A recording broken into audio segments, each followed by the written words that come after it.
I never imagined I'd be relegated to eating Thanksgiving dinner in the kitchen of a house I secretly owned. But there I was, surrounded by the aroma of roasted turkey and the bitter taste of disrespect. My name is Eleanor Mitchell, and at 36, I'd built a successful life on my own terms. After 12 years as an investment banker in Chicago, I'd quietly amassed enough wealth to provide for my family in ways they never suspected. Ironically, I'd spent years helping others build financial security while my own relatives treated me like an afterthought. Never thought I'd have to reveal my success just to be treated with basic dignity. Before we jump back in, tell us where you're tuning in from, and if this story touches you, make sure you're subscribed, because tomorrow I've saved something extra special for you. That crisp November morning had started with such promise. I'd flown in from Chicago to my hometown of Millfield, Pennsylvania the night before, staying at a hotel rather than with family, a decision that had already ruffled feathers. Too good for us now? My sister-in-law, Diane, had texted. I'd brushed it off. They didn't know that I'd spent the last 8 months negotiating to purchase my parents' struggling family home through a blind trust to save them from foreclosure while preserving their pride. The Uber dropped me off at the familiar 2-story colonial with its faded blue shutters and wraparound porch. I'd grown up in this house, knew every creaking floorboard and stubborn window. For the past 15 years, my older brother Marcus and his wife Diane had lived here with my parents, supposedly helping them out, while actually taking over more and more space and authority. I adjusted my cashmere scarf and picked up the designer bags containing bottles of wine and gifts. Taking a deep breath, I walked up the familiar path and knocked on the door that, ironically, I now owned. My mother answered, her face lighting. Up briefly before glancing nervously over her shoulder. "Eleanor, sweetheart, you're early." She gave me a quick hug, the scent of her familiar lavender perfume mixing with something else. Anxiety. "I wanted to help with the cooking, Mom," I said, handing her a bag of specialty groceries I'd brought. "These are those chestnut stuffing ingredients you mentioned wanting to try." "Oh, that's so thoughtful, but Diane has already planned the, entire menu." The unspoken message was clear. This wasn't Mom's kitchen anymore. I stepped inside, noticing how the family photos on the wall had shifted over time. More pictures of Marcus and Diane's children, fewer of me.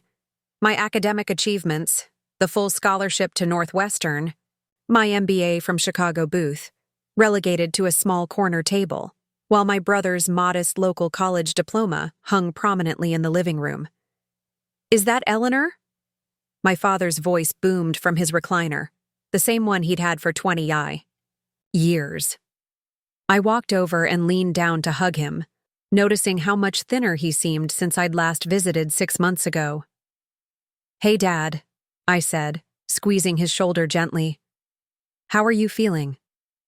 "Oh, can't complain," he said, though the prescription bottles lined up on the side table told a different story.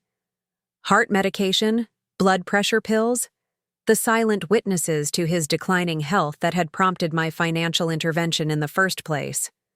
The front door burst open, and my brother Marcus entered with his wife Diane and their 3 children, arms loaded with grocery bags as if they'd just arrived, though I knew they lived here. "Well, look who decided to grace us with her presence," Marcus said, his tone somewhere between teasing and resentment. At 42, my brother had developed our father's broad shoulders but none of his work ethic.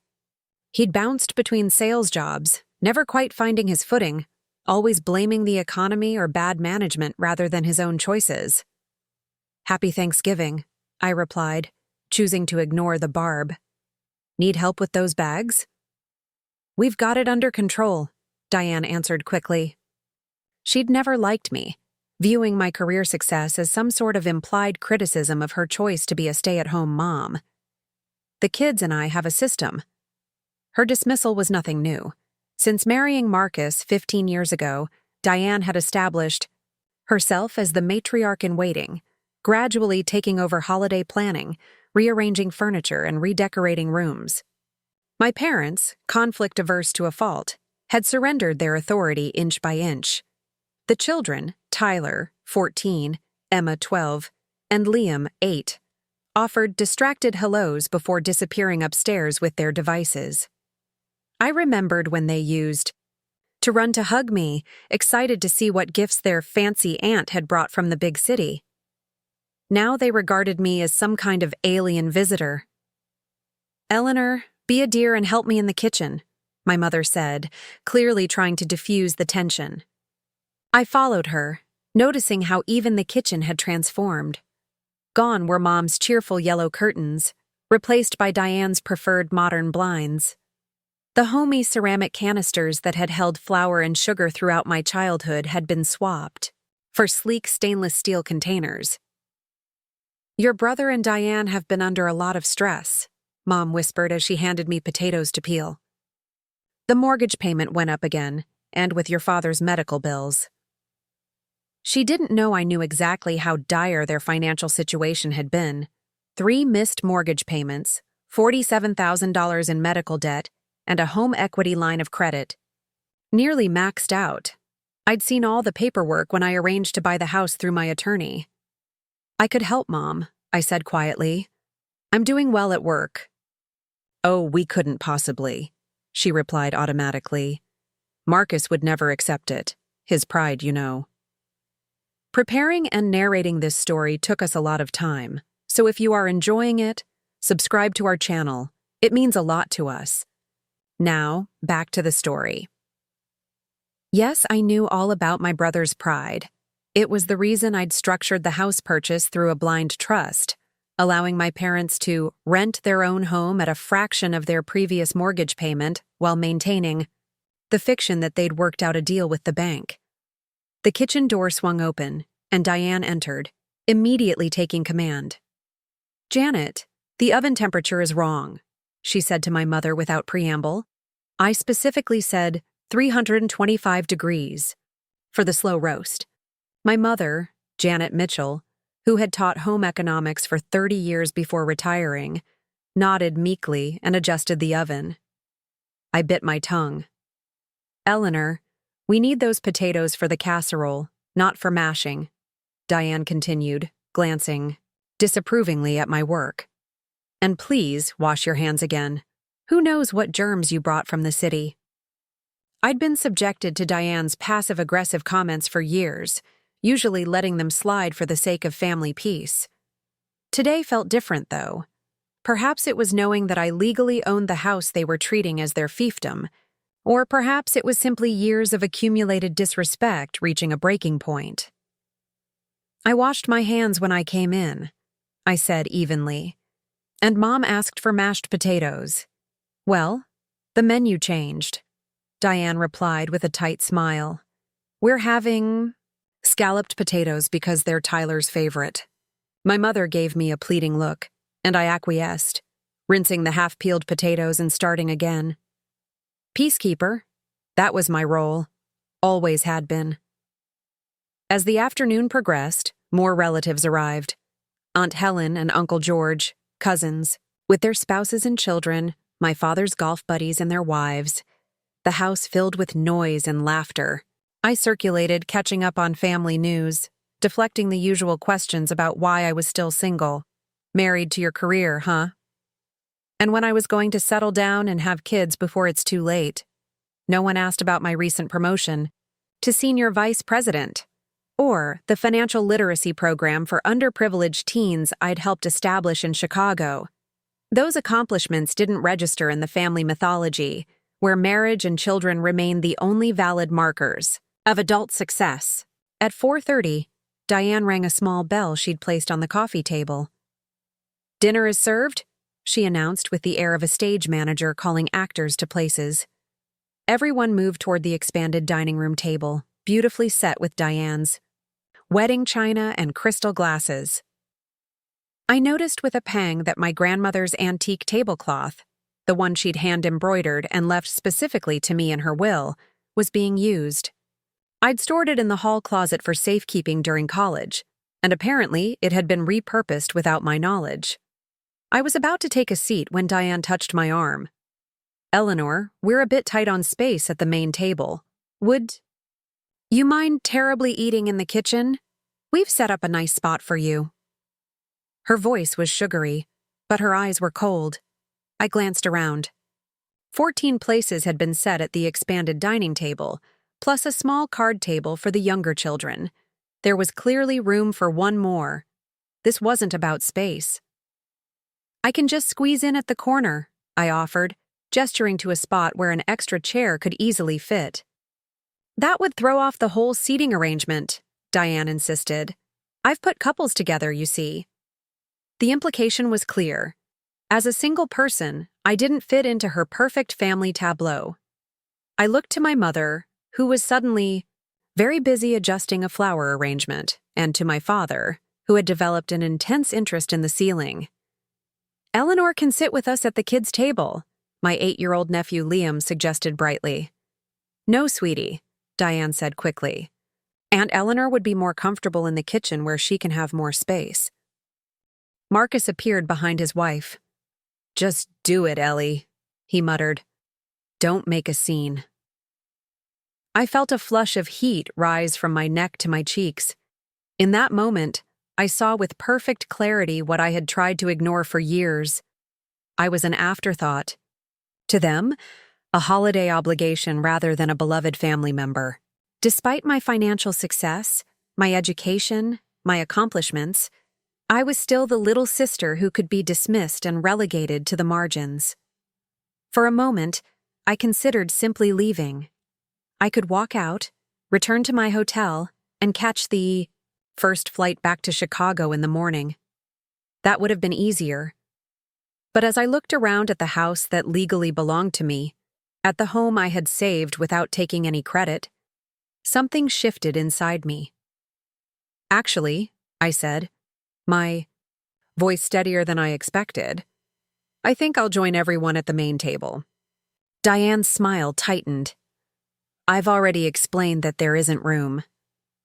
"Then I'll stand," I replied. An uncomfortable silence fell over the gathering. My cousin Tara looked embarrassed, while Uncle George suddenly became fascinated with his napkin. The children watched wide-eyed, sensing the adult tension. "Don't be ridiculous," Marcus interjected. "Just eat in the kitchen. It's not a big deal."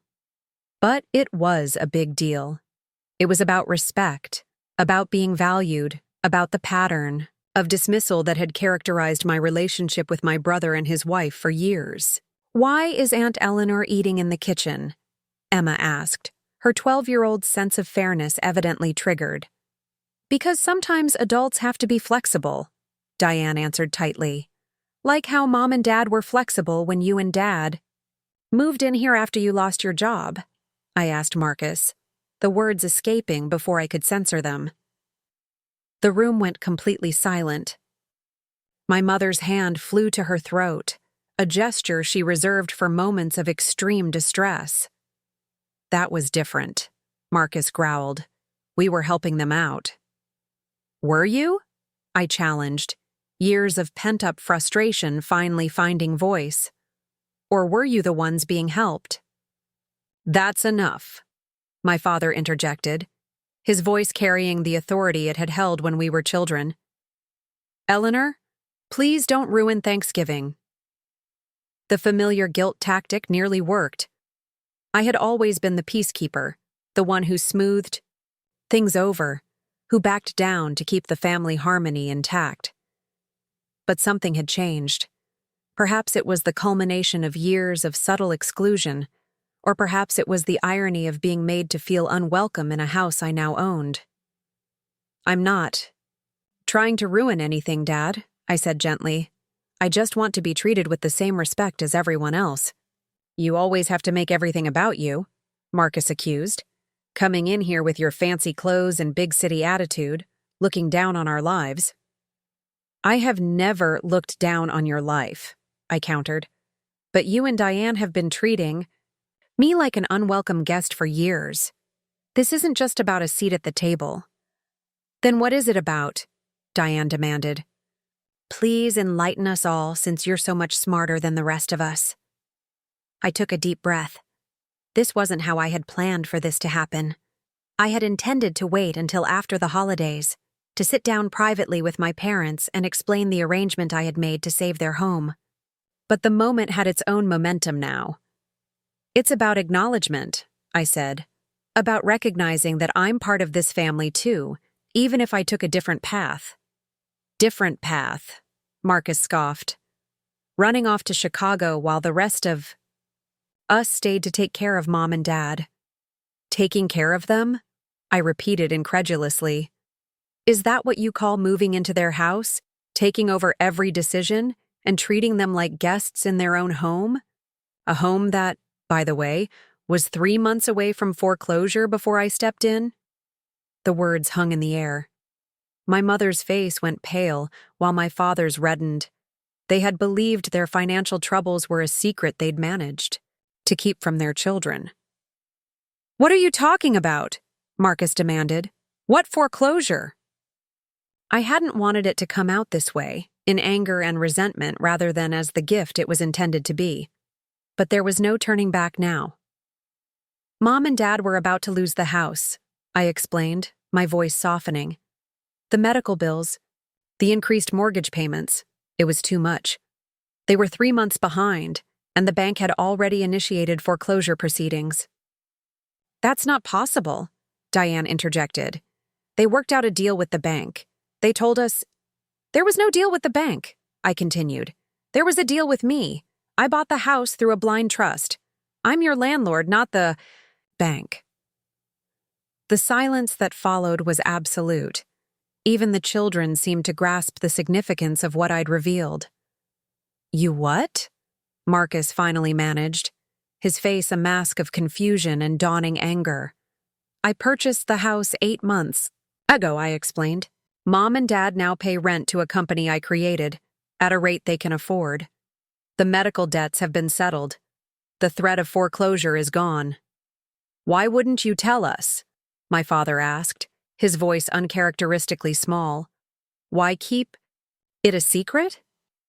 "Because I knew how it would look," I said gently. I didn't want anyone to feel indebted or embarrassed. I just wanted to help without making a big deal of it. "So you've been, playing savior behind our backs?" Marcus demanded. "Getting some kind of sick satisfaction from watching us live in your house without knowing it?" "That's not fair," my mother interjected, finding her voice at last. "Your sister was trying to help us while respecting our dignity." "By lying?" Diane challenged. "By allowing us to save face," my father corrected, understanding dawning in his eyes. She knew I wouldn't have accepted direct financial help. My generation doesn't take handouts. "It's not a handout when it's family," I said softly. The room fell quiet again, the tension shifting into something more complex. My revelation had changed the power dynamics in ways no one had anticipated, least of all me. I hadn't bought the house as leverage or to gain control. I'd done it out of love and concern. But now that the truth was out, its implications rippled through the gathering. "So, what now?" Marcus finally asked, his defensiveness barely masking his humiliation. "You're going to evict us? Is that why you're telling us this now?" "Don't be ridiculous," I replied. "Nothing changes. The house is secure, the bills are manageable, and everyone has a place to live. All that's changed is that you know the truth. And that you apparently expect to be treated like the queen of the manor now that we know you own the place," Diane muttered. "No," I said firmly. "I expect to be treated like family. Not relegated to the kitchen because I don't fit into your picture-perfect seating arrangement. Not dismissed because my life choices are different from yours. Just treated with basic respect." My nephew Liam, who had been listening intently, suddenly piped up. "I think Aunt Eleanor should sit at the head of the table since she owns the house." A few nervous laughs broke the tension, though Diane looked like she'd swallowed something sour. "That won't be necessary," I told him with a smile. "I just want a seat at the table, like everyone else." My mother, seizing the moment, stepped forward. "Let's rearrange a bit. We can all squeeze in." What followed was an awkward shuffling of chairs and place settings. I ended up between Uncle George and my cousin's husband, not at the head of the table or in any position of prominence. That wasn't what I had wanted anyway. As the food was passed and conversations haltingly resumed, I caught my father watching, me with an expression I couldn't quite read, pride mixed with something like regret. When our eyes met, he gave me a small nod that conveyed more understanding than we'd shared in years. The meal progressed with an undercurrent of tension, but also with moments of genuine warmth as the initial shock wore off. My niece Emma peppered me with questions about Chicago and my job, seemingly seeing me in a new light. Uncle George, who had always treated me like a serious person, engaged me in a conversation about real estate investments that drew in others at the table. As pumpkin pie was being served, I felt a hand on my shoulder. It was my mother, leaning down to whisper in my ear. "We need to talk after everyone leaves," she said, her voice a mixture of emotions I couldn't quite untangle. I nodded, suddenly, apprehensive about the private conversation to come. Had I overstepped? Damaged relationships beyond repair? Or had I finally broken through the veneer of family mythology to something more authentic? Only time would tell. But one thing was certain. I would never again be relegated to eating in the kitchen of a house I owned. Some boundaries, once established, could never be uncrossed. As the evening wound down and relatives began to depart, I helped clear the table, working alongside my mother in the familiar rhythm we'd established during my childhood. Neither of us spoke about what had happened, saving that conversation for the privacy that would come later. Marcus and Diane had retreated to their part of the house with the children, the weight of my revelation evidently too heavy for continued socializing.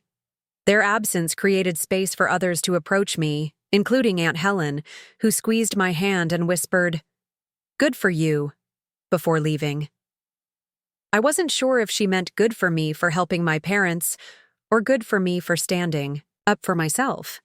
Perhaps both.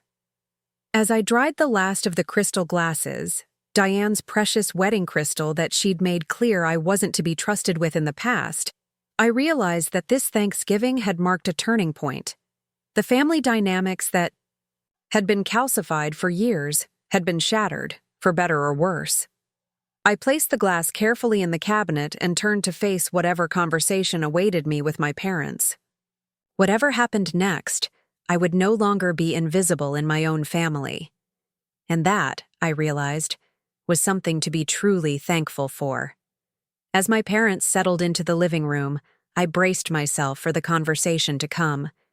The house felt different. Now, the walls that had witnessed decades of family history now seemed to hold their breath, waiting for what would happen next. I curled my legs beneath me on the couch, noticing how my father's hands trembled slightly as he adjusted his reading glasses. "Why didn't you tell us what you were doing?" my mother finally asked, her voice gentle but wounded. "We thought the bank had worked out some special arrangement." "I wanted to," I admitted. "But I knew how Dad feels about accepting help, especially financial help." My father cleared his throat. "I have my pride, Eleanor. Always have." "I know," I said softly. "That's why I structured it the way I did. The blind trust, the property management company facade. It was all to protect your dignity while solving the problem." "But you let us believe a lie," my mother countered. "A lie that let you keep your home without feeling like charity cases," I pointed out. "Would you have accepted if I'd offered directly?" The silence that followed was answer enough. My father shifted uncomfortably in his chair, the same recliner he'd sat in for as long as I could remember. I noticed how the armrests were worn smooth from years of his hands gripping the same spots. "How did you even know about the foreclosure?" he finally asked. "We never said anything." I took a deep breath. "Do you remember when I came to visit in March, and you had that stack of mail on the kitchen counter? There was a letter from the bank that was partially open. I saw enough to worry, so I did some investigating." "You went through our private papers?" My mother looked shocked. "No," I corrected. I use the resources I have through my work. I'm an investment banker, Mom. I know people at most major financial institutions. A few discreet calls confirmed what I suspected. My father's expression hardened.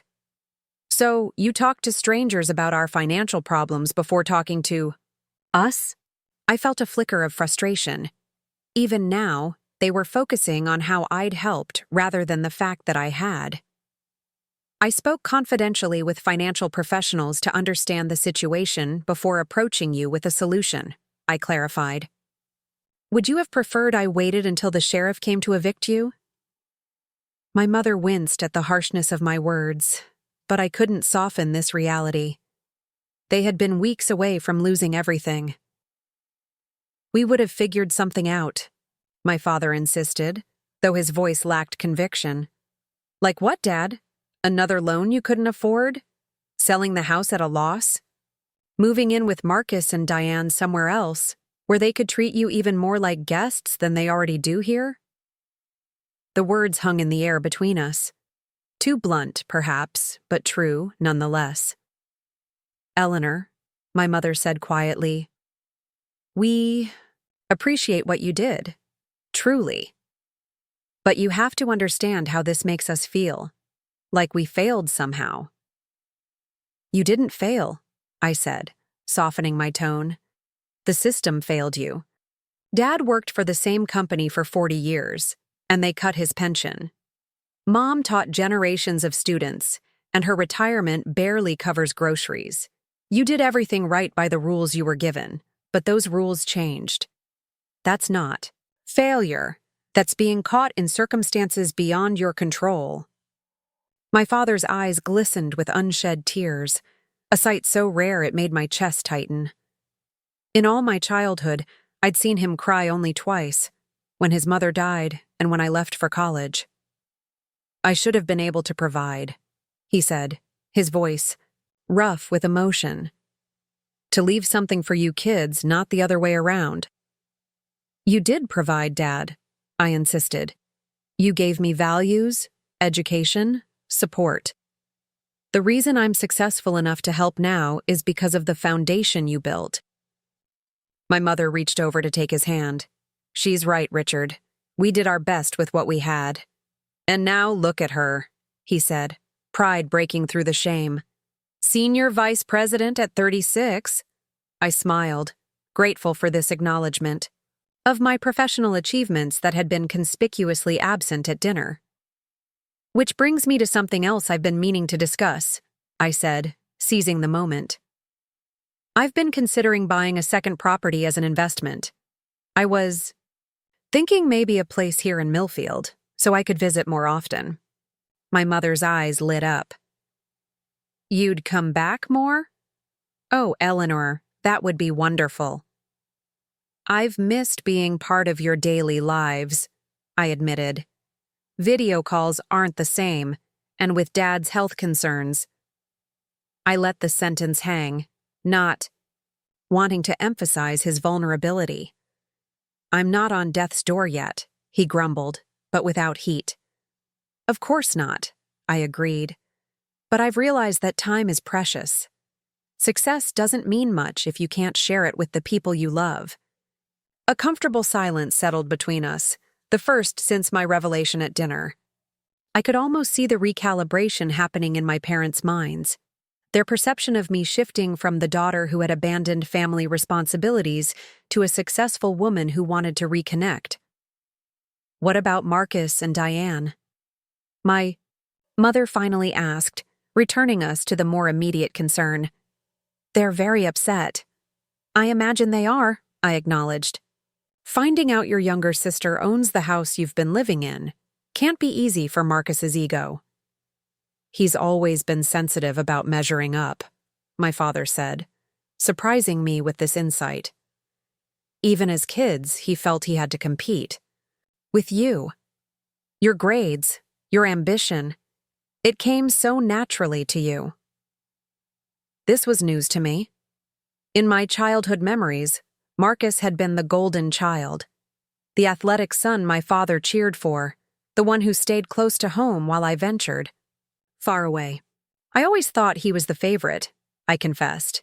He got to stay and I had to leave. My mother looked stricken. You didn't have to leave, Eleanor. We were so proud when you got that scholarship. But not sad to see me go, I said, giving voice to a feeling I'd carried for years. Everyone celebrated my departure like it was the expected outcome. Marcus was the one who stayed to carry on the family legacy. My parents exchanged a look I couldn't quite interpret. We were heartbroken when you left, my mother said softly. But we didn't want you to know. Your opportunity was too important to burden with our feelings. So, instead, I thought you were relieved, I replied, the realization settling heavily. All these years, I thought my success meant I wasn't really needed here. Oh, Eleanor, my father sighed. We've made a mess of things, haven't we? Both of you kids thinking the other was the favorite. I shook my head, trying to process this revision of my family narrative.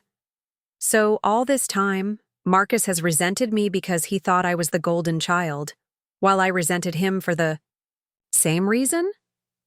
Family dynamics are rarely simple, my mother observed wryly. And Diane? Where does she fit into this? I asked. My father's expression darkened. Diane has her own perspectives. Dad? I pressed, recognizing his diplomatic evasion. She's always felt insecure around you, my mother admitted. Your career, your independence.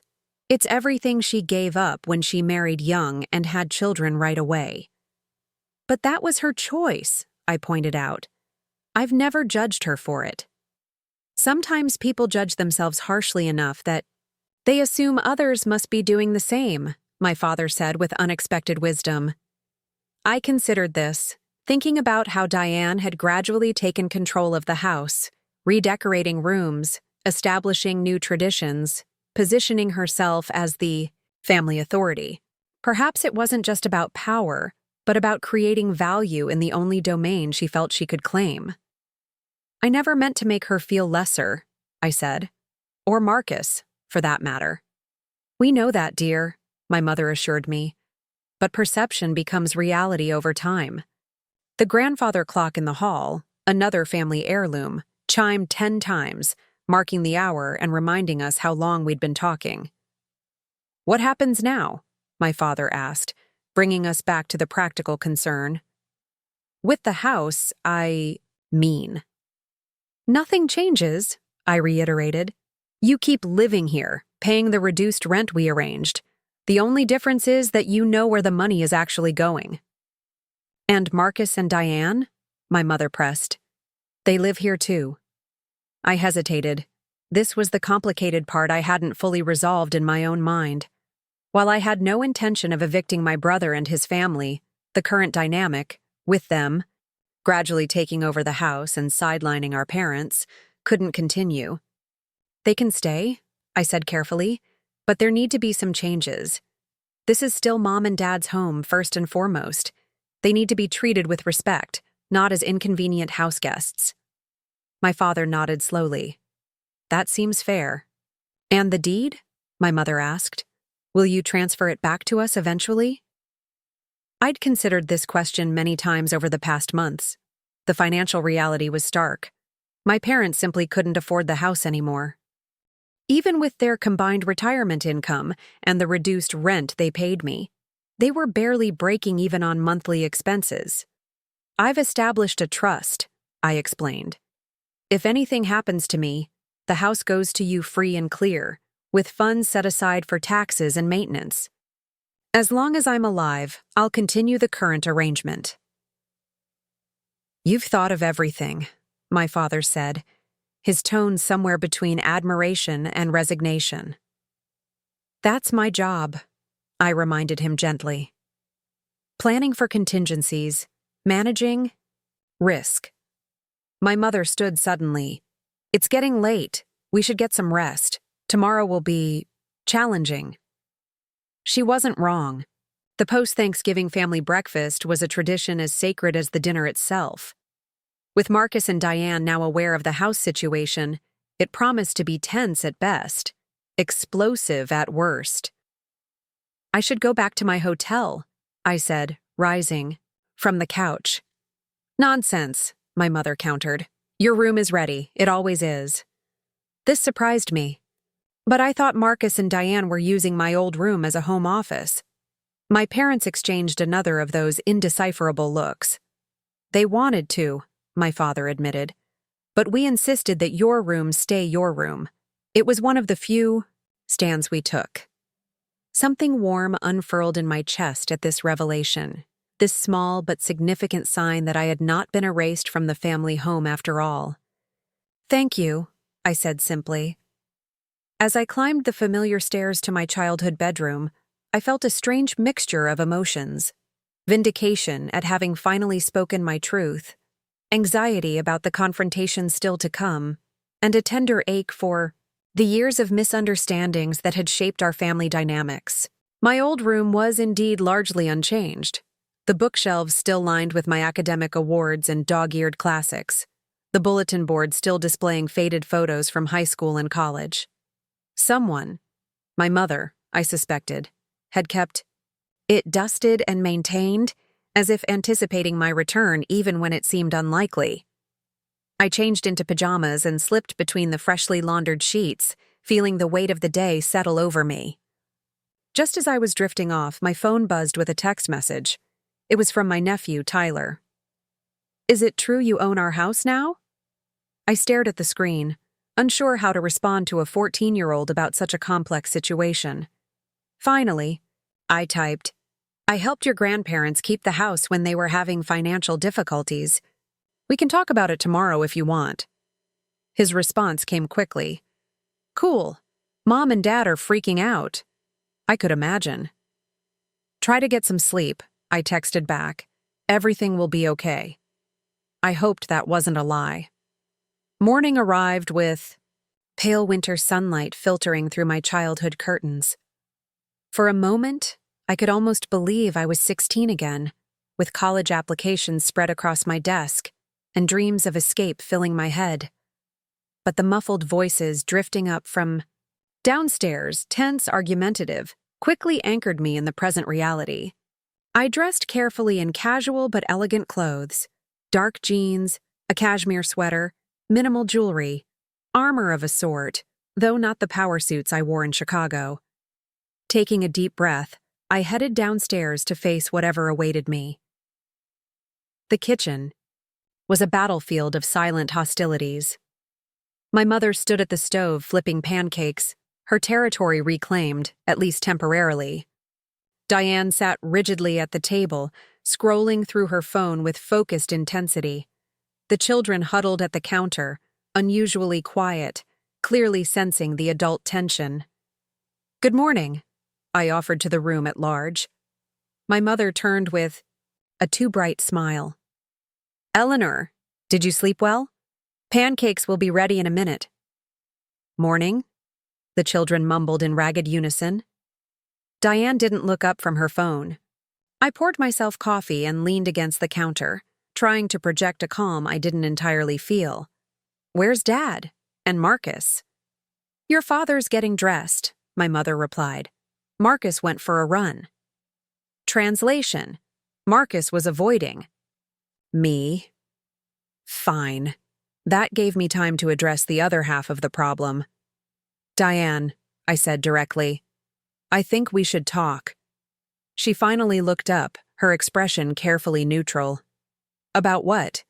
How you went behind everyone's backs? Or how you humiliated us in front of the entire family? The children's eyes widened. Emma slipped off her stool. Mom, can we go watch TV? Yes, take your brothers. Diane agreed immediately. Once they had left, I sat down across from her. I never intended to humiliate anyone. I was trying to help without making a big deal of it. By becoming our secret landlord? Diane's voice was low but venomous. Do you have any idea how that makes us look? Like charity cases. Like failures. That's not... Save it, she cut me off. You've always thought you were better than us. The big success Looking down on our small-town lives, this just proves it. I took a careful sip of coffee, buying time to compose my response. My mother had turned back to the stove, pretending not to listen but clearly hanging on every word. "I don't think I'm better than you," I said finally. "I made different choices, that's all. But I do think you and Marcus have been treating Mom and Dad with less respect than they deserve. This is their home, Diane, not yours." "We've been taking care of them for years," she hissed. "Where were you when your father had his heart attack? When your mother needed rides to physical therapy after her knee replacement? Playing big shot banker in Chicago?" There was enough truth in her accusations to sting. I had missed those critical moments, sending flowers and making phone calls instead of being physically present. "You're right," I acknowledged, surprising her. "I should have been here more. That's something I intend to change. But taking care of someone doesn't give you the right to take over their lives or push aside other family members." My mother turned around then, spatula in hand. "Both of you stop this right now. We're still a family and I won't have you fighting like this in my kitchen." The assertion of my kitchen was small but significant. I noticed Diane register it too, her lips pressing into a thin line. The back door opened and Marcus entered, flushed from his run and looking startled to find me and Diane at the table. "Well," he said after an awkward pause, "the gang's all here." "Perfect timing," my mother declared with forced cheerfulness. "Pancakes are ready." We assembled around the table in tense silence. My father joined us, followed by the children, who seemed relieved that no one was actively shouting.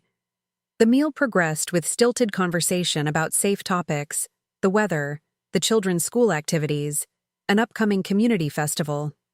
Finally, as we were finishing, I decided to address the elephant in the room. "I think we need to clear the air about the house situation." Marcus set down his coffee mug with exaggerated care. "What's to discuss? You own the place. You call the shots now." "It's not about calling shots," I clarified. "It's about respecting Mom and Dad while ensuring everyone has a place to live." "So generous of you," Diane muttered. I ignored the barb. "Nothing has to change dramatically. You can continue living here. But this needs to be a home where everyone is treated with dignity, especially Mom and Dad." "What's that supposed to mean?" Marcus demanded. My father cleared his throat. "It means your mother and I would like to have more say in what happens in our own home." The directness of his statement surprised me. Perhaps yesterday's revelations had empowered him to speak up in ways he hadn't for years. Marcus looked taken aback. "Dad, you've always had a say." "Have I?" my father challenged. "When Diane redecorated the living room without consulting us? When you converted the garden shed into your home gym without asking? When you took down your mother's family photos to put up your sports memorabilia?" Each example landed like a small blow. I could see Marcus processing them, perhaps truly seeing the pattern of behavior for the first time. "We thought we were helping," he said, but with less conviction. "Making improvements." "Changes aren't automatically improvements," my mother pointed out gently, "especially when they erase the people who built this home in the first place." The children were watching this exchange with rapt attention. Tyler, especially, seemed to be absorbing every word, his gaze moving thoughtfully between the adults. "So, what now?" Diane asked, her defensiveness taking on a brittle quality. "Are you evicting us?" "No one is being evicted," I stated firmly. "But things need to change. This house belongs legally to me, but morally to all of us, as a family. That means we all have responsibilities to each other." "And what are your responsibilities in this arrangement?" Marcus challenged.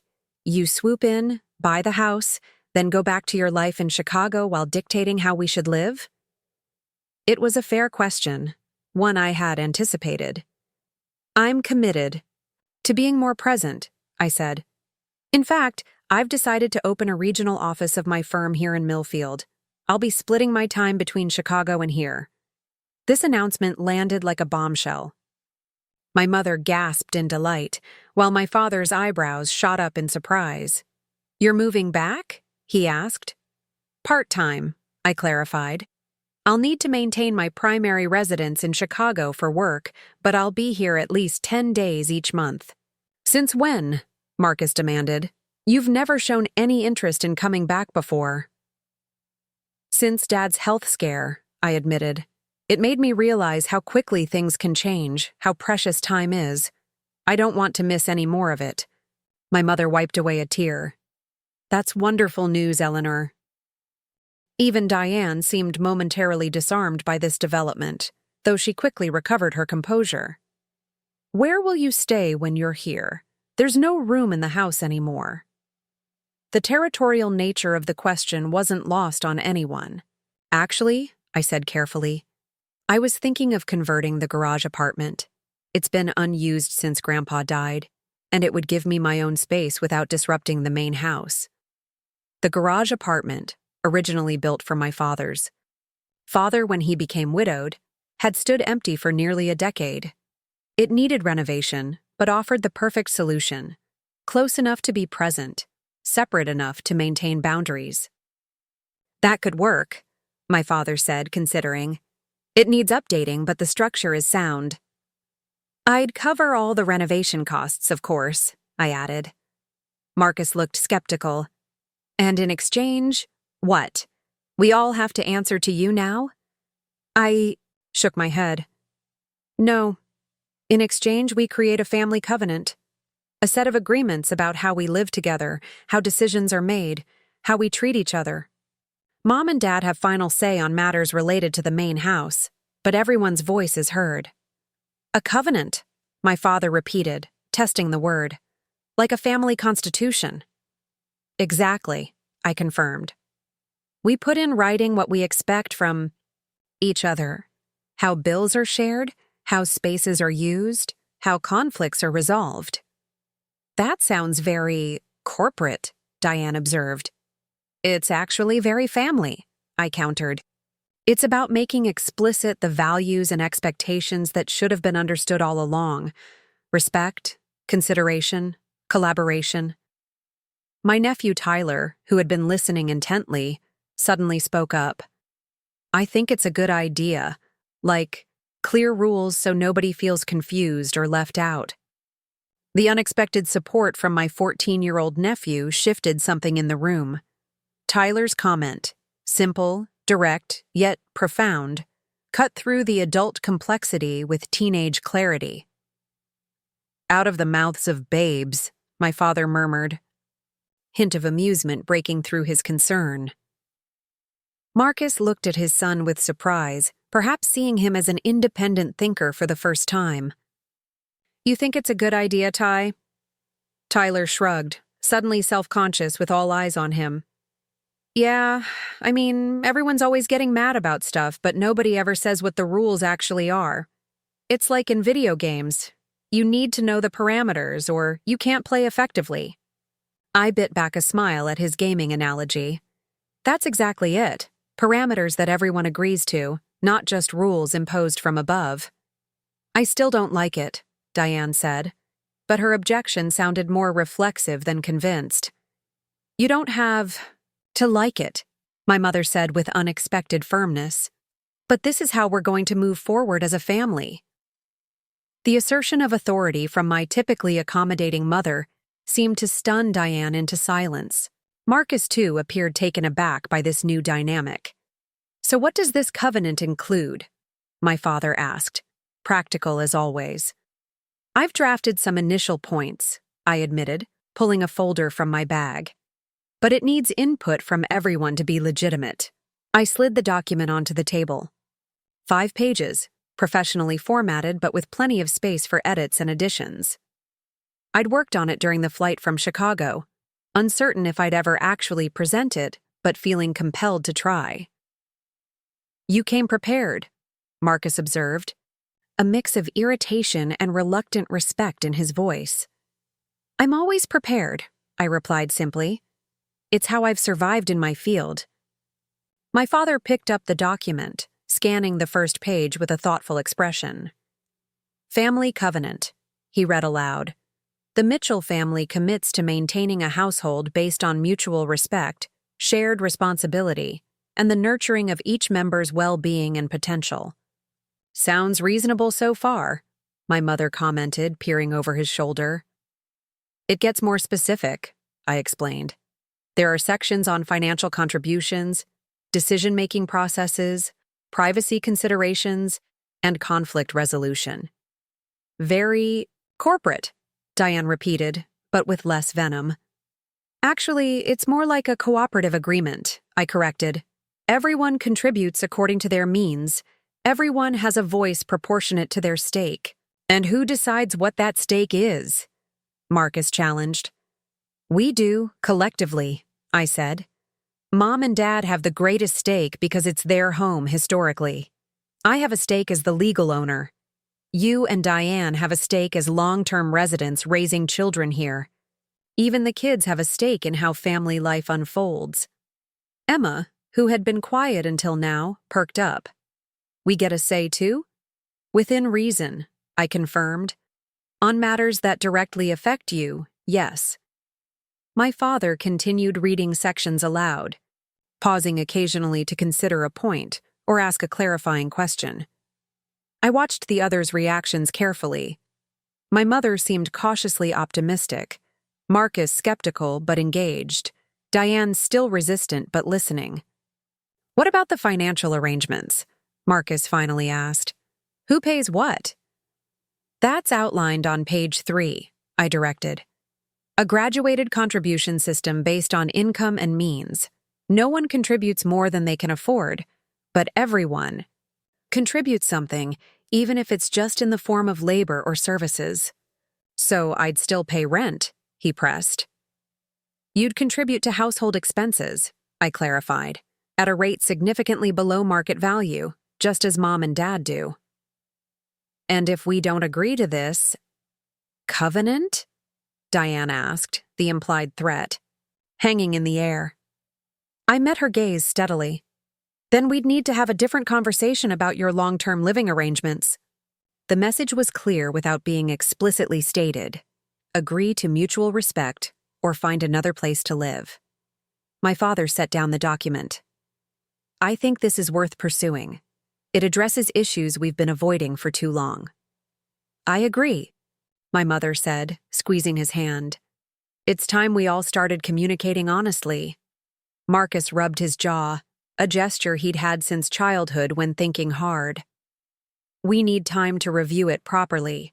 This isn't something to rush into. Of course, I agreed. Take all the time you need.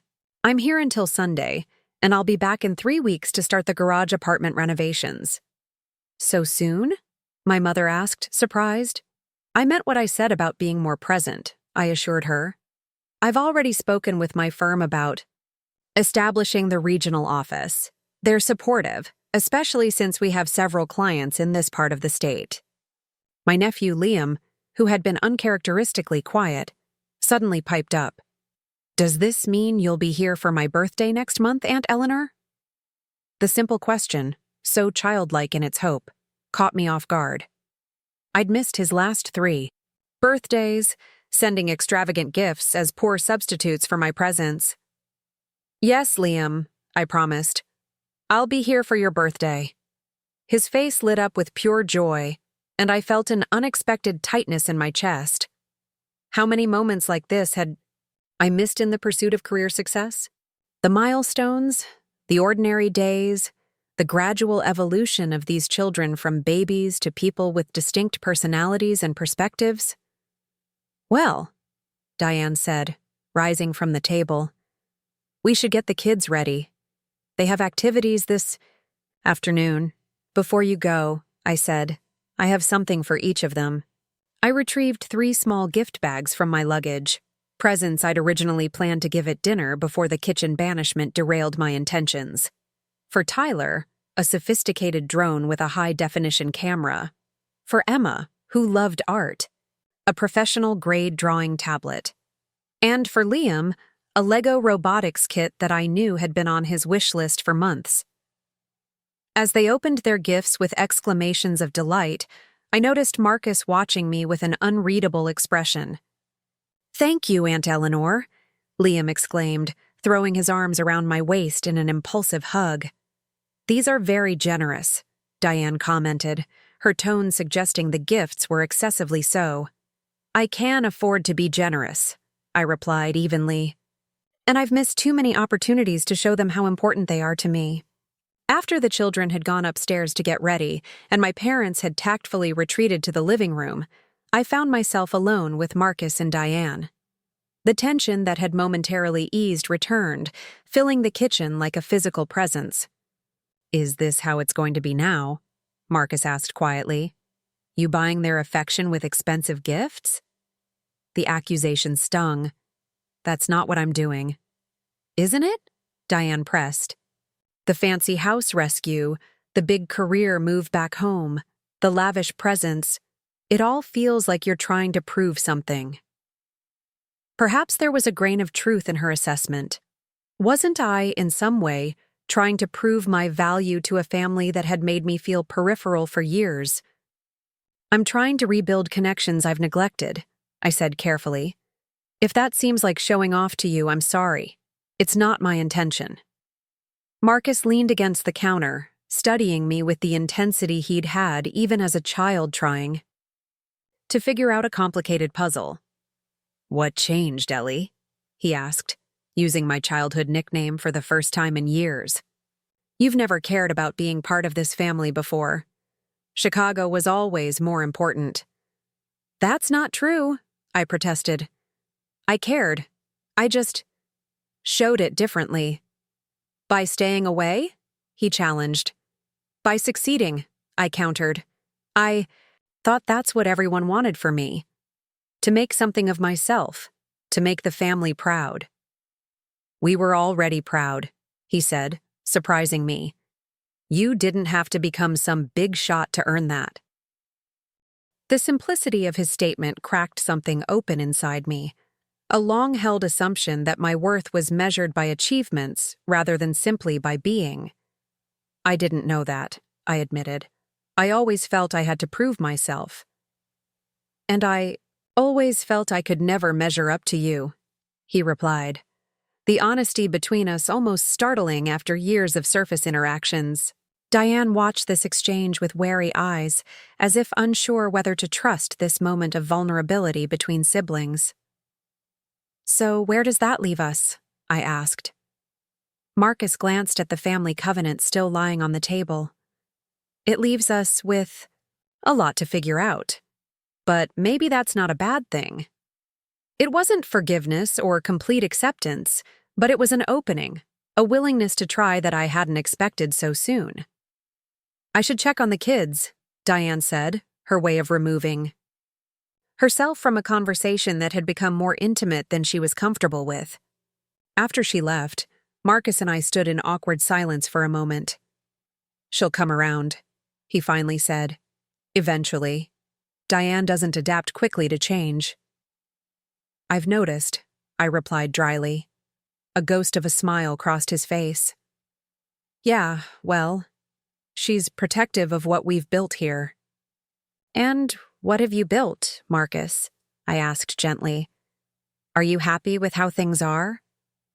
He seemed startled by the question, as if happiness had never been a consideration in his choices. "I have my family," he said after a moment. "A roof over our heads. It's more than many people have." "But is it what you wanted?" I pressed. "Is this the life you envisioned for yourself?" He looked away, focusing on something outside the kitchen window. What I wanted stopped mattering a long time ago. The quiet despair in his voice caught me off guard. I'd been so focused on how Marcus and Diane had mistreated our parents that I hadn't considered they might be unhappy themselves. "It still matters," I said. "You still matter, Marcus." He turned back to me, his expression skeptical. "Says the sister who's been absent for 15 years. "I'm here now," I said simply, "and I'm listening."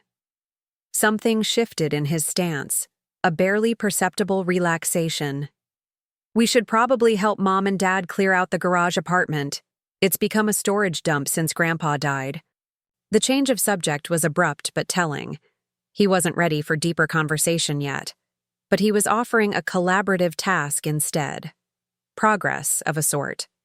I'd appreciate the help, I agreed. Maybe this afternoon? He nodded. I can make time after the kids' activities. It wasn't much, but it was a beginning. The rest of the morning passed in a flurry of activity. Marcus and Diane left with the children. My parents went to visit an old friend who was ill, and I found myself alone in the house for the first time. I took the opportunity to wander through it with new eyes, not just as my childhood home, but as a property I now owned and was responsible for. The bones of the house were still good, but years of deferred maintenance were evident in the small details. A crack in the ceiling plaster, water stains around a window frame, the slight sag in the hallway floor. My parents had clearly been struggling financially for longer than they'd admitted, prioritizing appearances over structural necessities. I made notes on my tablet, creating a list of repairs and improvements that would need attention. The roof would likely need replacement within 2 years. The ancient furnace was probably working at minimal efficiency. The electrical system hadn't been updated since the 1990s. These were the practical concerns that my investment in the property would address. But as I moved from room to room, I found myself equally focused on the emotional geography of the house. The places where family, history had unfolded and shaped all of us. The living room where we'd opened Christmas presents each year. The dining room where I'd announced my college scholarship. The small den where my father had taught me to play chess. The kitchen where my mother had passed down family recipes. And life wisdom in equal measure. And then there were the changes. The spaces Marcus and Diane had claimed and transformed. My mother's sewing room converted to a home office. The sunroom my father had loved now cluttered with children's toys and gaming equipment. Small erosions of my parents' domain that, cumulatively, amounted to a significant displacement. By noon, I had compiled not just a maintenance list, but a restoration plan. Ways to reclaim spaces for my parents while still accommodating the needs of 3 growing children and their parents. It would require negotiation and compromise, but with the framework of the family covenant, it seemed possible. My phone buzzed with a text from my mother. Having lunch with the Hendersons. Home by 2. Leftovers in fridge if you're hungry. I smiled at the motherly reminder about food. Some things never changed, regardless of how much else did. After a quick lunch of Thanksgiving leftovers, I decided to tackle the garage apartment alone, at least to assess its condition before Marcus joined me later. I found the key on the hook in the kitchen where it had always been kept and made my way across the backyard. The detached garage had been built in the 1960s, with the apartment added in the 1980s when my grandfather came to live with us after my grandmother's death. It was a simple 1-bedroom setup with a small kitchen, living area, and bathroom. Modest, but private, which had been important to my fiercely independent grandfather. Unlocking the door, I was hit with the musty smell of long-disused space. Dust motes danced in the shafts of light coming through the small windows. As Marcus had said, the apartment had become a storage area, filled with boxes, old furniture, and the accumulated detritus of family life. But beneath the clutter, I could see the potential. The layout was efficient, the ceiling height generous, the windows well-positioned for natural light. With updated fixtures, fresh paint, and modern furnishings, it could become a comfortable living space for my part-time residency. I began exploring the boxes, curious about what had been deemed important enough to save, but not necessary enough to keep in the main house. Many contained predictable items: holiday decorations, outgrown children's clothes, old tax records. But one stack of boxes in the corner, labeled simply Eleanor, caught my attention. Opening the first box, I found layers of my past carefully preserved. High school yearbooks, academic awards, newspaper clippings about debate team victories and scholarship announcements. Beneath these were more personal items: birthday cards I'd sent my parents over the years, postcards from my travels, printed copies of emails chronicling my early career successes. The second box contained photo albums dedicated to my life, events meticulously arranged and annotated in my mother's neat handwriting, my college graduation, my first apartment in Chicago, the opening of my firm's new office building, where I'd been featured in a local business publication. I sat back on my heels, stunned by this evidence of parental attention I'd never suspected. They had been following my life from afar, celebrating achievements I thought had gone unnoticed, creating a record of the daughter who had physically left, but clearly remained central in their hearts. The third box nearly undid me completely. It contained every gift I'd ever sent from Chicago: the expensive scarves, the artisanal food baskets, the electronic devices I'd thought would make their lives easier. Each item carefully stored, many seemingly unused. Not rejected, as I'd sometimes feared when receiving only brief thank you calls, but preserved as artifacts too precious for everyday use. I was still sitting on the dusty floor, surrounded by these archaeological layers of family love, when I heard the apartment door open. "Mom said you were out here," Marcus said, stopping short when he saw the open boxes. "Oh, did you know about these?" I asked, gesturing to the Eleanor archives. He nodded, coming to sit on an old ottoman nearby. "Mom adds to them every time you're mentioned in some financial publication or send a new photo. It's her Eleanor shrine.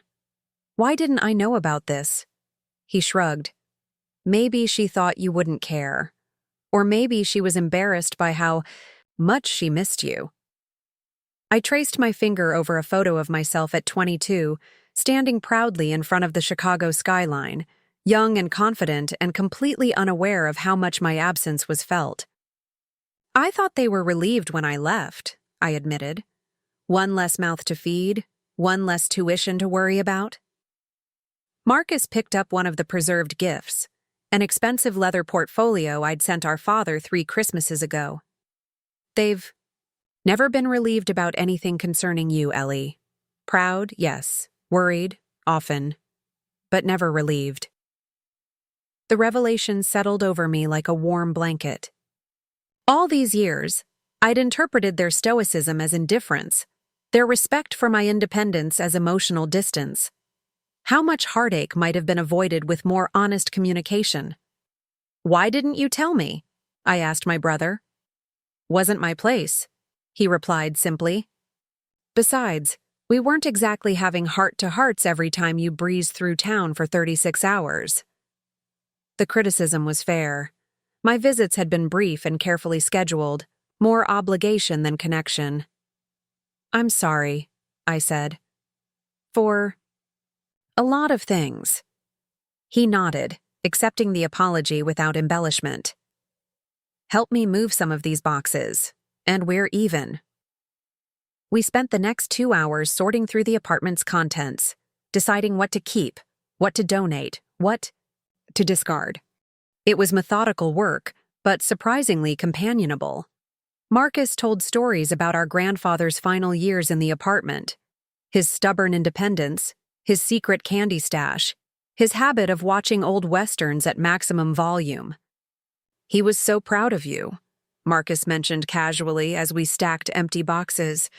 "Used to tell everyone at his senior center about his brilliant granddaughter conquering the financial world." "He never told me that," I said, surprised. "He was from that generation of men who didn't praise people to their faces," Marcus explained. "Thought it would make you soft." "What about you?" I ventured. "Was he proud of you too?" Marcus paused in his work. "In his way. He appreciated that." I stayed close, helped with the practical stuff. "But he didn't understand my work like he did yours. Insurance sales doesn't exactly inspire the same excitement as investment banking." There it was again, that undercurrent of inadequacy that seemed to color his self-perception. "You know, staying isn't less valuable than leaving," I said carefully. "Different choices, different contributions." He gave me a sidelong look. Is that your way of saying I did something worthwhile by being here while you were off becoming a financial hotshot? It's my way of saying I'm starting to understand that success looks different for different people, I clarified, and that I might have been using a very narrow definition. He seemed to consider this, then nodded slowly. Maybe we both have. By late afternoon, we had cleared enough space to envision what the apartment could become. Measuring tape in hand, I sketched a rough floor plan while Marcus examined the plumbing fixtures with a critical eye. The water heater's ancient, he observed, and you'll need to update the electrical if you want modern appliances. I figured as much, I agreed. I'm thinking of a full renovation, energy-efficient systems, updated kitchen, maybe even expand the bathroom a bit. Sounds expensive, he commented. It's an investment, I replied, in the property and in my relationship with the family. He gave me a look I couldn't quite interpret.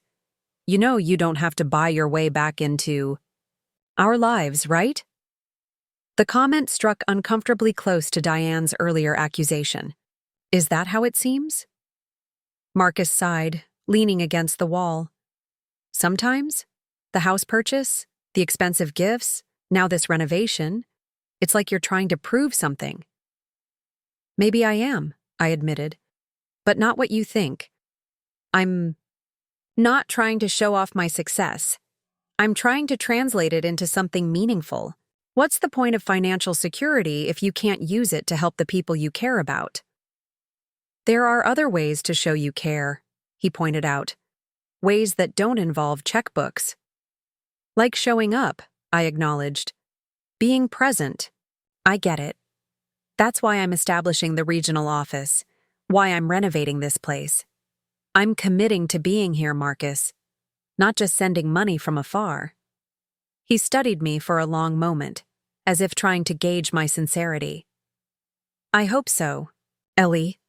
For Mom and Dad's sake, for the kids. They could use an aunt who's actually in their lives, not just a signature on extravagant birthday cards. The truth of his words stung, but I recognized their validity. I want that too, more than I realized until recently. As we locked up the apartment and headed back to the main house, I felt a tentative bridge forming between us. Not full reconciliation, but the beginning of understanding. It would take time to rebuild what years of absence and resentment had eroded, but for the first time, it seemed possible. My parents' car was in the driveway, and as we approached the house, I could hear children's voices from inside. Marcus paused on the porch. Just so you know, he said quietly, I'm going to read that covenant thing carefully. Really think about it. It wasn't enthusiastic acceptance, but it was consideration, a willingness to engage with the concept rather than dismiss it outright. That's all I'm asking, I assured him. He nodded once, then opened the door to the sound of Liam excitedly describing his afternoon's adventures. I followed him inside, struck by how different it felt to enter the house now, not as a visitor, passing through, but as someone with a stake in its future and the people who called it home. The kitchen held the chaotic energy of family dinner preparation. My mother was at the stove, Diane was setting the table, the children were alternately helping and hindering, and my father was carving leftover turkey for sandwiches. Perfect timing, my mother called when she saw us. Eleanor, would you make the salad? Marcus, we need more ice. Simple requests, domestic and ordinary. Yet in that moment, they felt like invitations to belong, to participate in the daily rhythm of family life I had missed for so long. As I washed lettuce at the sink, I caught my reflection in the window glass. The sophisticated investment banker in designer casual wear, now performing the mundane task of dinner preparation in a suburban kitchen. But instead of feeling diminished by this contrast, I felt strangely completed by it, as if the professional success I'd achieved was only half of a whole person, and I was now reclaiming the other half. Aunt Eleanor, Emma said, appearing at my elbow. Mom said I could show you my art portfolio after dinner, if you want. The tentative offer, a 12-year-old's olive branch, touched me deeply. I'd love that, Emma. I was terrible at art in school. I'm always impressed by people who can create beautiful things. She beamed, pleased by this admission of limitation, from her seemingly perfect aunt. I could teach you some basic techniques if you want, while you're here. I'd like that, I said sincerely. Maybe this weekend? She nodded enthusiastically before being called away by her younger brother. I returned to my salad preparation, aware that my mother was watching this interaction, with a soft smile. "It's good to have you home," she said quietly. "Really home, not just visiting." "It's good to be here," I replied, surprised to realize how completely I meant it. As we gathered around the table, all of us together in the dining room, no one banished to the kitchen. I looked at the faces of my family, the parents who had preserved my accomplishments when I thought they didn't notice. The brother struggling with his own sense of value, the sister-in-law protecting her domain, the children navigating the complicated dynamics of adult relationships. My family. Imperfect, challenging, wounded in places, but mine. And for the first time in many years, I felt not just related to them by blood, but connected to them by choice. 3 weeks passed with surprising speed. Back in Chicago, I found myself thinking about Millfield constantly, not with the vague nostalgia of before, but with specific, practical considerations. I created a spreadsheet of renovation costs for the garage apartment, researched local contractors, and had 3 virtual meetings with my firm's leadership about establishing the regional office. "You seem different," my assistant Vivian remarked one afternoon, as I reviewed property listings for potential office spaces in Millfield's small downtown area. "Different how?" I asked, glancing up from my tablet. She tilted her head, considering. "More focused maybe, but also more, I don't know, present? You're usually thinking 5 steps ahead, but now you seem right here in the moment." Her observation struck me as insightful. I had been different since Thanksgiving, more grounded, less consumed by the next career achievement. The revelation that my family had valued me all along, not just for my accomplishments but for myself, had shifted something fundamental in my perspective. "I'm finding better balance," I told her. "At least I'm trying to." The night before my return to Millfield, I stood in my Chicago apartment looking out at the glittering skyline that had represented success for so long. The view was still breathtaking, the achievement it represented still significant. But it no longer felt like the only measure of my worth. My phone buzzed with a text from Tyler. "Grandma says you're coming tomorrow. Dad and I cleared more junk out of the apartment. Found some cool old records." The casual message, evidence that my return was anticipated, prepared for, warmed me in a way that closing a $1 million deal never had. I texted back, "Save them for me. See you tomorrow." When I arrived in Millfield the next day, the welcome was markedly different from Thanksgiving. My mother waited on the porch despite the December chill, hurrying down the steps to embrace me as my rental car pulled into the driveway. My father appeared in the doorway, raising a hand in greeting, a small gesture, but significant from a man who typically demonstrated affection through practical acts rather than physical ones. Most surprising was the sight of Emma and Liam, peering from the living room window, their breath fogging the glass as they waved enthusiastically. No sign of Marcus or Diane, but their children's welcome felt like a bridge extending across the remaining distance. "We've been getting the apartment ready," my mother said, linking her arm through mine as we walked up the path. "Your father fixed the leaky faucet, and Marcus replaced some broken window panes." These collaborative efforts to prepare for my arrival spoke volumes about the subtle shift in family dynamics. No longer was I merely a visitor to be accommodated. I was someone whose presence warranted preparation. "The contractor is coming tomorrow to discuss the renovation," I told her. "I thought Dad might want to sit in on the meeting, give his input." My father, overhearing as we entered the house, nodded with evident satisfaction. Good idea.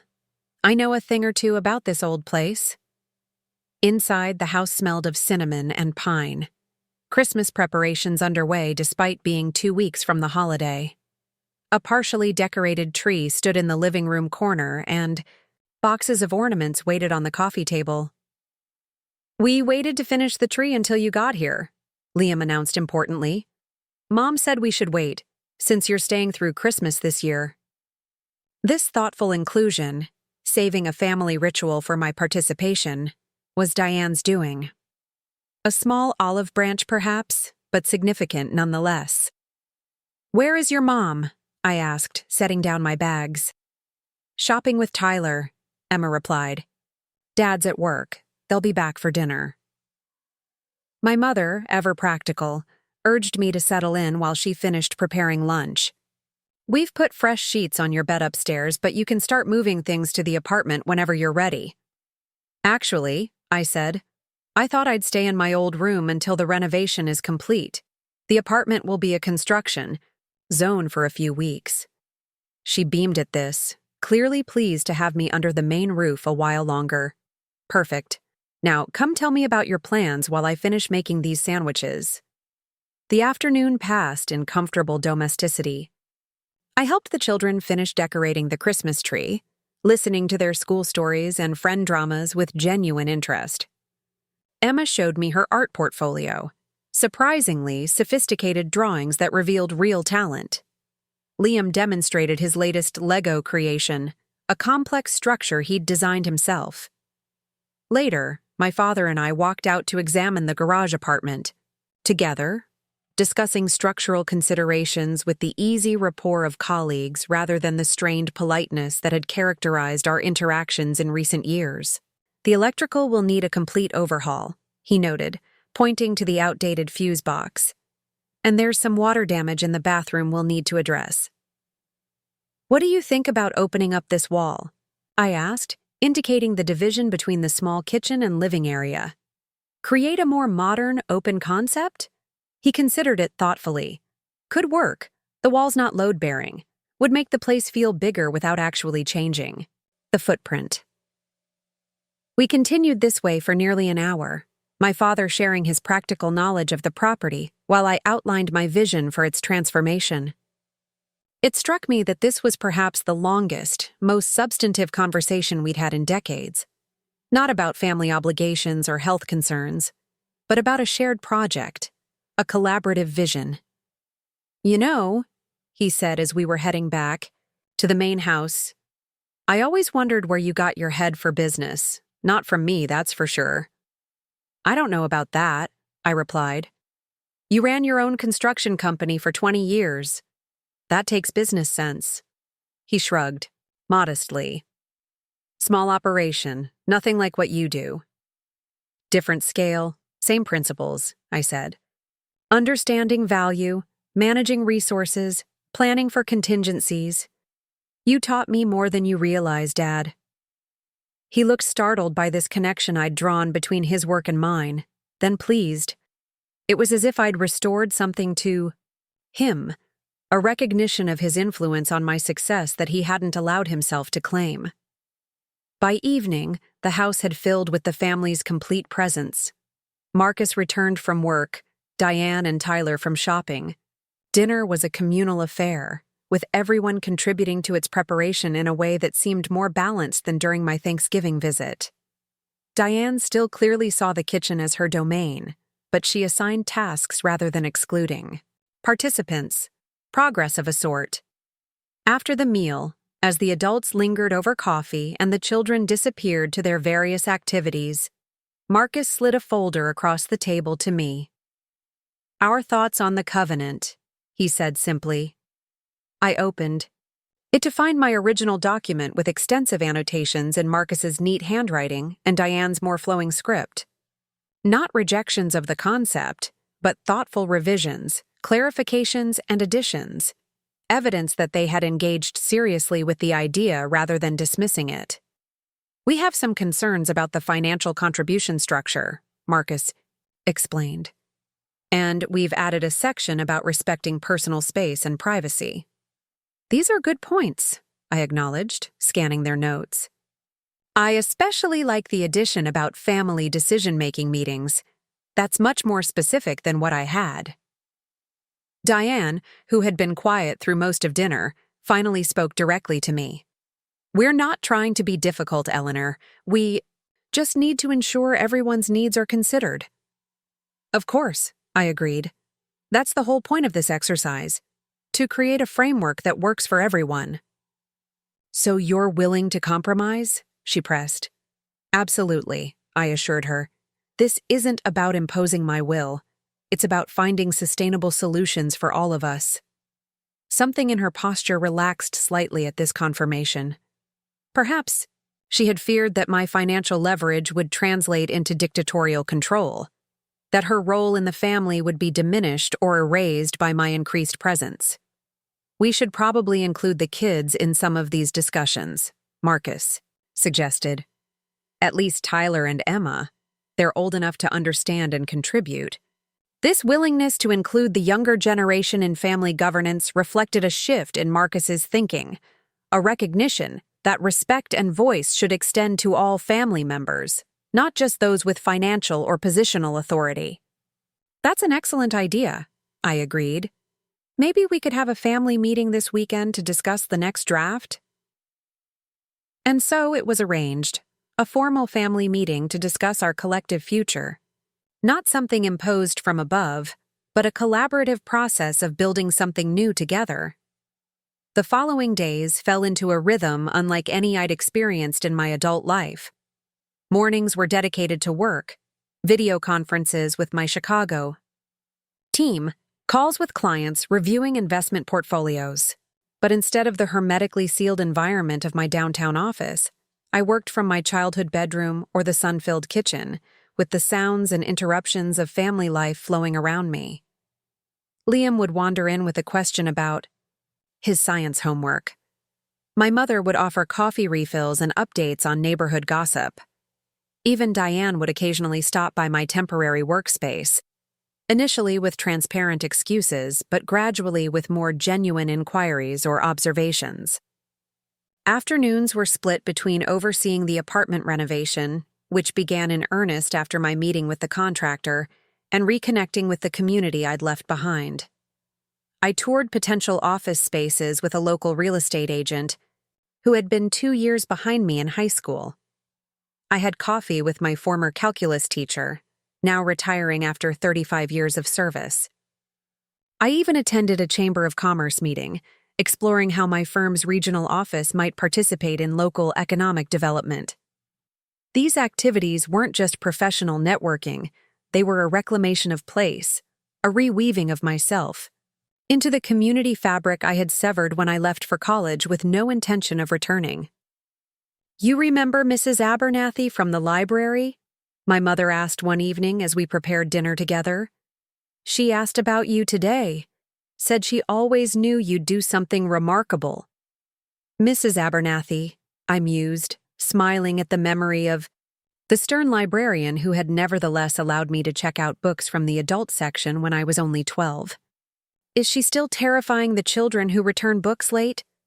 Oh, yes, my mother laughed. Some things never change. She paused in her vegetable chopping. But some things do. You know, Eleanor, I've never seen your father as engaged as he is with this apartment renovation. It's like he's found purpose again. I glanced out the window to where my father and Marcus were examining the garage roof, gesturing and discussing with the animated focus of men united in purpose. He's an expert, I said. It makes sense to utilize his knowledge. It's more than that, my mother insisted. After he had to close his business and take early retirement, something in him dimmed. He felt unnecessary, I think. But now, with you asking his advice, involving him in decisions, it's brought something back to life. Her observation illuminated something I hadn't fully appreciated, how my father's identity had been bound up in his work and providing for his family, and how losing that role had affected him on a fundamental level. By genuinely seeking his expertise, I had inadvertently restored some of his sense of value and purpose. I never realized how much he struggled with retirement, I admitted. He wouldn't show it, my mother said. Especially not to you. He was always so proud of your accomplishments. He didn't want to burden you with his struggles. This protective instinct, parents shielding children from their vulnerabilities even when those children are fully grown, struck me as both touching and counterproductive.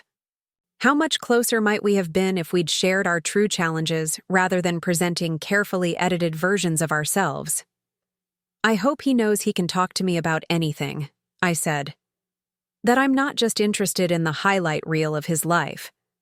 My mother patted my hand. He's learning that. We all are. The weekend arrived, bringing with it our scheduled family meeting. We gathered in the living room after a late breakfast, arranged in a rough circle, my parents on the sofa, Marcus and Diane in adjacent armchairs, the 3 children on floor cushions, and me perched on an ottoman. The revised covenant document had been printed and distributed beforehand, giving everyone time to review the latest draft. Before we start, my father said, unexpectedly taking charge of the meeting, I want to thank Eleanor for initiating this process. It wasn't easy to confront the issues in our family, but it was necessary. This endorsement from my father set a positive tone for what might otherwise have been a tense discussion. I nodded my appreciation, genuinely touched by his support. I also want to thank Marcus and Diane for their thoughtful revisions, I added. Many of their suggestions improved the document significantly. The acknowledgement of their contribution seemed to further relax the atmosphere. Even Diane, who had entered the room with visibly stiff shoulders, settled more comfortably into her chair.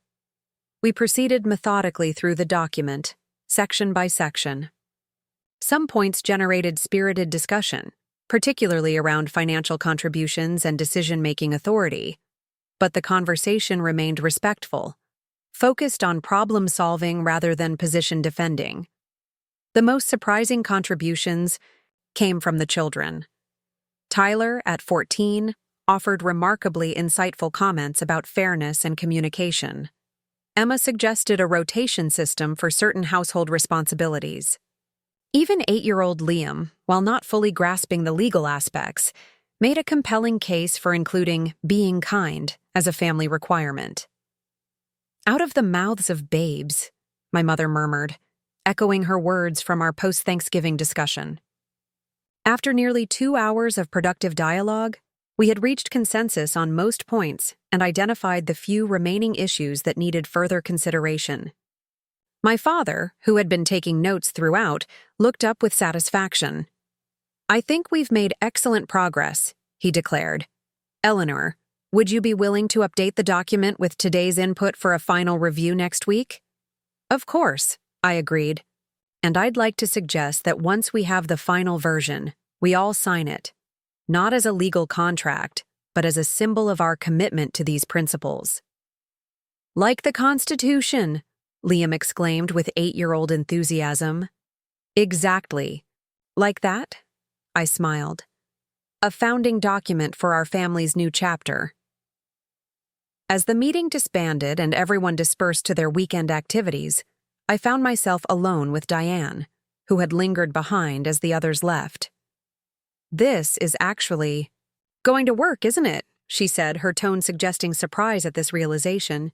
I think it is, I agreed cautiously, still uncertain of where I stood with my sister-in-law. She sat back down, smoothing her skirt with a gesture that seemed more nervous than fastidious. I need to apologize, Eleanor, for Thanksgiving, for making you eat in the kitchen. It was petty and disrespectful. The directness of her apology caught me off guard. I had expected a gradual thawing at best, not this explicit acknowledgement. Thank you for saying that, I replied. I appreciate it. I've been threatened by you for years, she continued, her honesty gathering momentum. Your career, your independence, the way Marcus's parents hold you up as the family success story. It made me feel insufficient. This vulnerability from a woman who had always presented such a controlled exterior was revealing. Perhaps her territorial behavior and dismissive attitude had been rooted not in contempt, but in insecurity. "I never meant to make you feel that way," I said carefully. "And for what it's worth, I've sometimes envied what you have. The close family bonds, the daily involvement in the children's lives, the sense of rootedness." She looked genuinely surprised by this admission. "You've envied me?" "Parts of your life, yes," I confirmed. "Success takes different forms, Diane.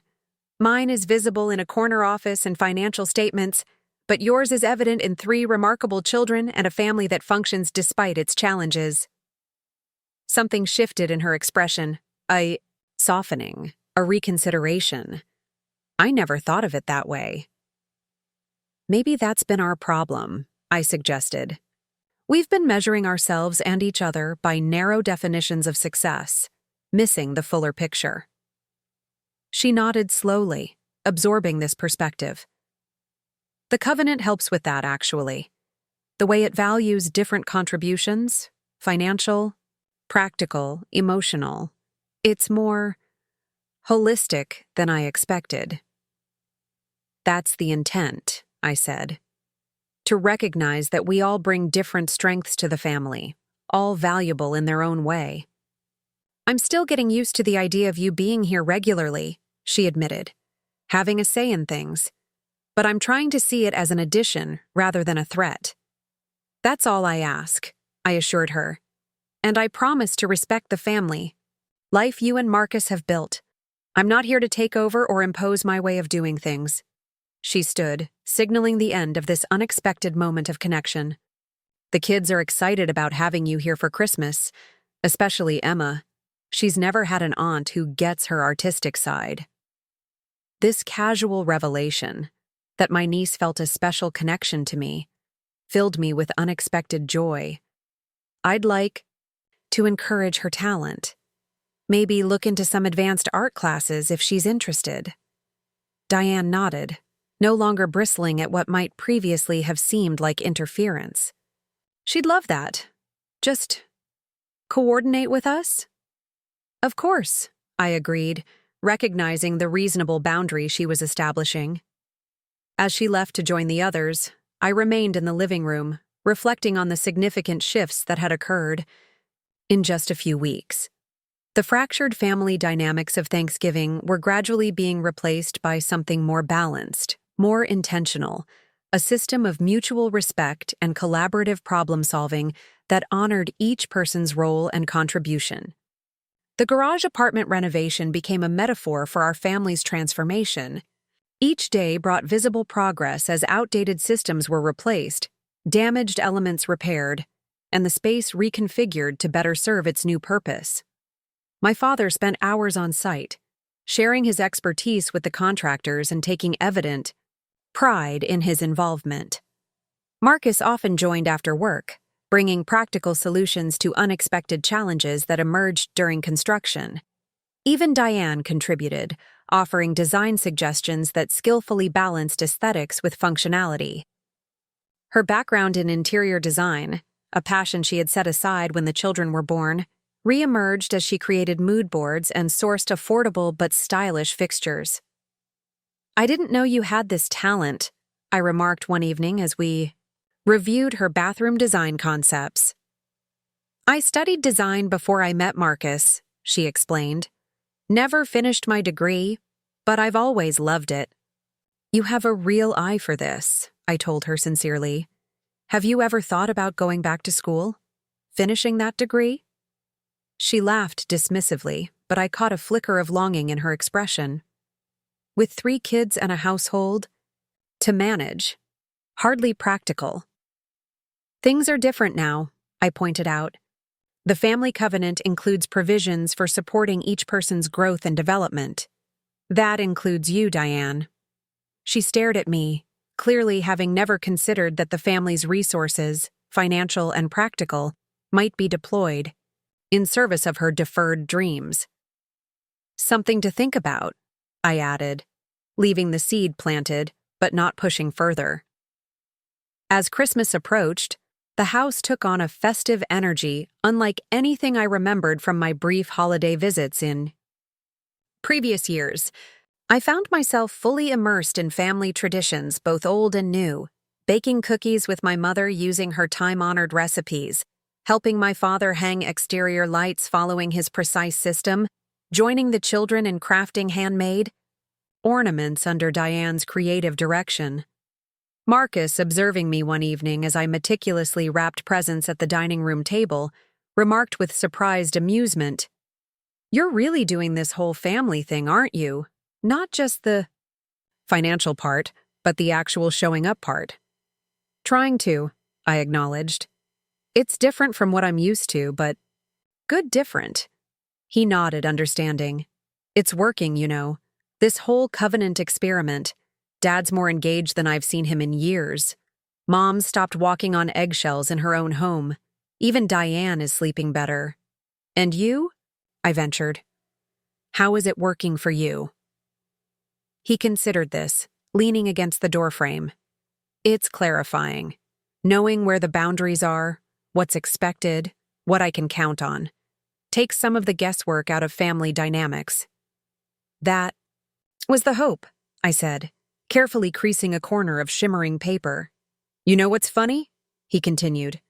"I always thought of you as the one who got away, who escaped the family obligations. But watching you these past few weeks, how intentional you are about building these connections, how much thought you've put into making this work, I'm realizing that maybe staying wasn't the harder choice after all." His insight struck me as profound. I had indeed viewed my departure as an act of courage, my independence as a victory.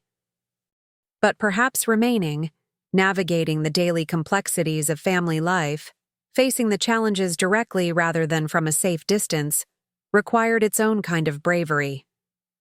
"Maybe there's no easier or harder choice," I suggested. "Just different. Paths with different challenges."